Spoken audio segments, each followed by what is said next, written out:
Bom dia, pessoal! Tudo bem com vocês? Tudo bem, comigo também, tá? Que bom que vocês perguntaram. Calorimetria, calor e calor sensível, aula de hoje, tá? A gente está dando continuidade.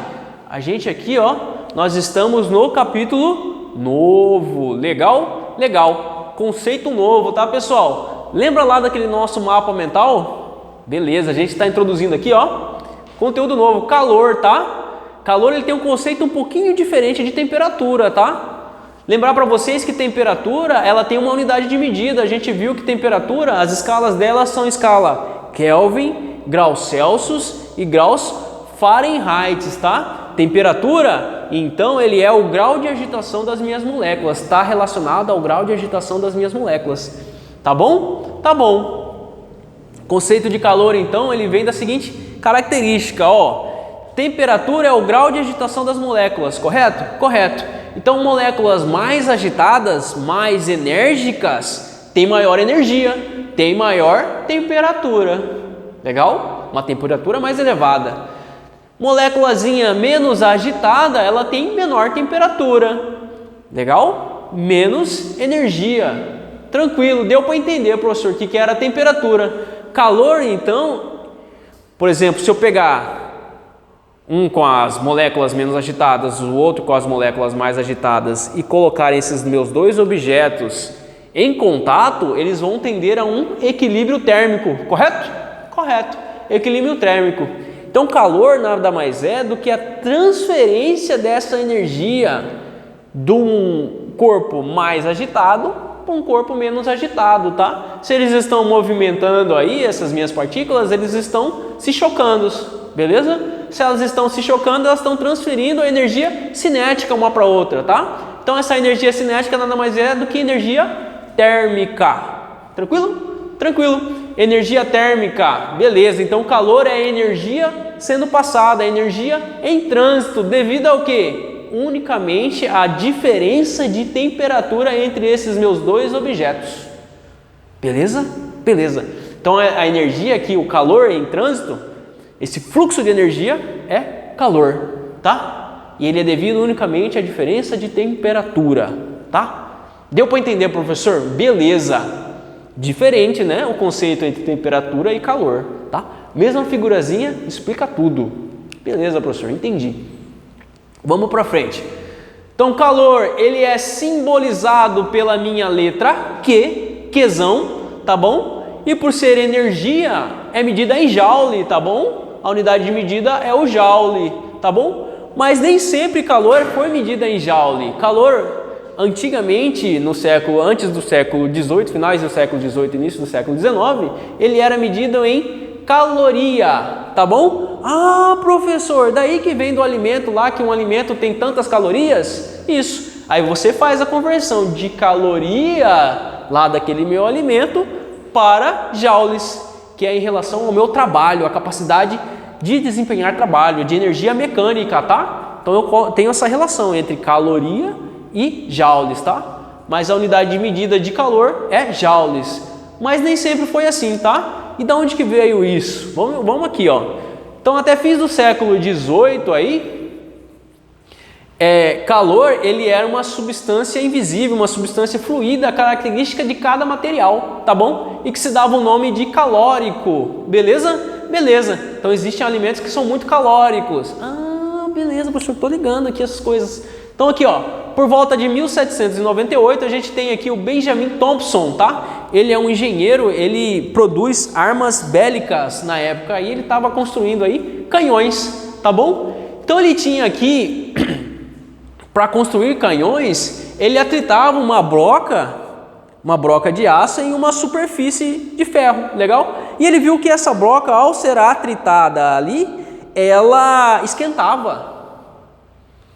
Tá bom? E eram conceitos diferentes, porque aqui eu estou realizando o trabalho dos meus cavalos aqui movimentando essa minha broca, e aqui eu estou atritando, então era trabalho mecânico e o negócio estava esquentando. Peraí, então ele percebeu que aqui existia uma relação, tá bom? E aí foi Benjamin Thompson o primeiro a perceber isso aí.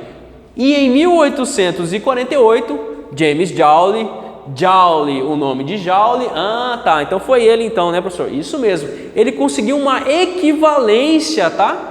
Ele construiu uma equivalência entre caloria e energia mecânica, tá bom? Então ele descobriu essa relação, que uma caloria equivale a 4,1868 joules. Beleza? Beleza. Essa é a relação que vale. Legal? Legal. Interessante, hein, professor? Beleza, vamos para frente então. E aí existe a característica, por exemplo, de alguns materiais que eles conseguem transferir energia mais rapidamente do que outros, tá? Beleza, e o nome dessa transferência de conseguir transferir energia mais rápido ou mais lento se dá o nome de potência, tá? Então potência aqui é o mesmo conceito que a gente tem lá da primeira série, da mecânica da primeira série. Potência é energia por tempo, tá? Medida em watts, legal? Legal. Potência aqui é calor dividido pelo tempo. Tranquilo? Tranquilo, professor, eu entendi, isso aí é bem tranquilo, tá? Então, quanto mais rápido eu consigo transferir, mais potente é a transferência disso aí, dessa energia. Beleza, isso mesmo, meu jovem, isso mesmo. Mas o que define calor? Eu sei que é Qzão, professor, mas qual que é a fórmula que define ela, tá? A gente tem aqui calor sensível e mais para frente a gente vai ter calor latente, tá? Mas por enquanto a gente vai ficar no conceito de calor sensível. Ó, calor sensível, o que é isso então? Vou imaginar aqui que eu tenho uma vasilha, tá? Nela tem um certo fluido, aqui no caso é água, e nele está acoplado aí um termômetro, beleza? Beleza, o nosso termômetro que mede nas escalas lá, escala Kelvin, escala Fahrenheit, escala graus Celsius. Tranquilo? Tranquilo. Quando eu adiciono, por exemplo, eu aqueço esse meu vasilhame, ele varia a temperatura. Legal? Legal. Então esse meu calor, a quantidade de calor que eu forneço aqui, ela depende diretamente da temperatura. Quanto maior o calor, maior a minha temperatura observada. Não sei se vocês já perceberam isso, mas eu já. Quando eu estou fazendo o meu ovo cozido lá, se você coloca o ovo cozido em uma vasilha muito grande com muita água, você demora muito mais tempo para aquecer aquela água. Legal? Quando eu coloco numa vasilhazinha mais pequenininha, menorzinha, com menos água e menos tempo ela no forno, eu consigo cozinhar esse meu ovo. Legal?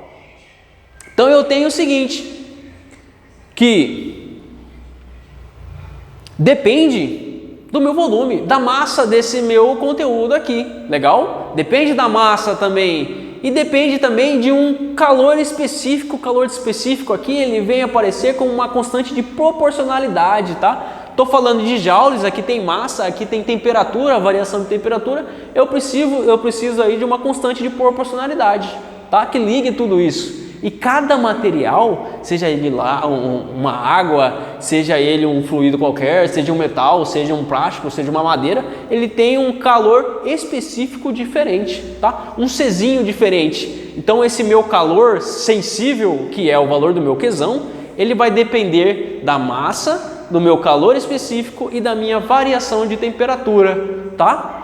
Eu posso dizer que calor sensível, que calor é Q-macete, tá bom? QMC ΔT, Q-macete. Fica mais fácil de entender, né?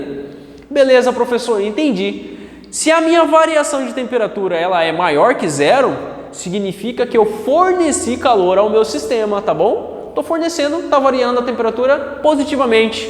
Se eu retiro o calor, se a minha variação de temperatura é menor que zero, significa que eu estou retirando calor do meu sistema. Coloquei aqui, em vez de fornecer, eu coloquei uma bacia de gelo, tá? Estou retirando energia do meu sistema. Tá bom? Tá bom, entendi, professor. Q-macete, Q-macete, calor sensível, Q-macete, tá? Beleza. Então, de onde que vem esse meu calor específico aqui, aquele Czinho que é característico de cada material? Ó, ele relaciona aí a variação de temperatura com o calor fornecido, tá? Esse meu calor específico, e ele é característico de cada material, tá bom? Então o cobre ele tem um calor específico, a prata ele tem um calor específico, o mercúrio, o álcool, o gelo, o alumínio, tá bom? E aí você vai ver aqui, por exemplo, que a gente tem aqui o cobre. O Cobre é de 0,1, a prata é de 0,05, legal? Isso significa o alumínio de 0,02, de 0,2. Isso significa dizer que com pouca variação de energia, com pouco tempo na chama, eu consigo fornecer a ele uma temperatura bem elevada rapidamente. Legal? Legal. É o exemplo de uma panela no fogo. Com pouco tempo ela no fogo, você tem aquela superfície ali bem quente já, rapidinho. Correto? Correto. A água já não. A água tem um calor específico muito grande. Então isso significa dizer que em pouca quantidade de água eu consigo... ela não varia de temperatura tão facilmente em relação à quantidade de calor fornecida, tá? Eu preciso fornecer muito mais calor para poder variar a temperatura numa água. Legal? E o mesmo acontece, por exemplo, se eu quiser diminuir a temperatura de um local. Por exemplo, está em chamas, melhor substância para poder apagar uma chama é água, tá? Então a água, pouca quantidade de água vai retirar bastante energia daquela minha chama e vai fazer com que ela apague, com que ela diminua a temperatura mais rapidamente. Legal? Legal, entendi, professor, bacana. Então, cada substância ela possui uma capacidade térmica diferente, tá? Eu posso relacionar aqui, por exemplo, se eu estou usando calor específico, eu estou relacionando a uma substância, um componentezinho um componentezinho ali de um certo objeto. Se eu estou falando de capacidade térmica, eu estou falando do meu objeto como um todo, tá bom? Então a capacidade do meu objeto como um todo, ela vai relacionar aí o calor que ele recebe com a minha variação de temperatura, tá? Sistema internacional é Joule, calor, energia, por Kelvin, que é a temperatura, mas ele é comumente relacionado também com calorias por graus Celsius, tá? Beleza. Calor sensível é que macete, se eu substituo esse calor sensível nesse meu Q aqui, eu consigo simplificar as variações da minha temperatura e eu tenho que o calor, a capacidade térmica do meu material, do meu componente, ele pode ser diretamente relacionada com a massa desse meu objeto, desse meu componente, com o meu calor específico, com Czinho, que é característico daquela substância que contém o meu objeto. Tá bom, pessoal? Falei para vocês então do que era calor, qual é a unidade, como que se encontra matematicamente esse meu calor, que é calor sensível. Próxima aula, calor latente, tá, pessoal? O que eu tinha para falar para vocês por hoje era só isso. Fiquem com Deus, obrigado por assistir mais um vídeo aí. Forte abraço.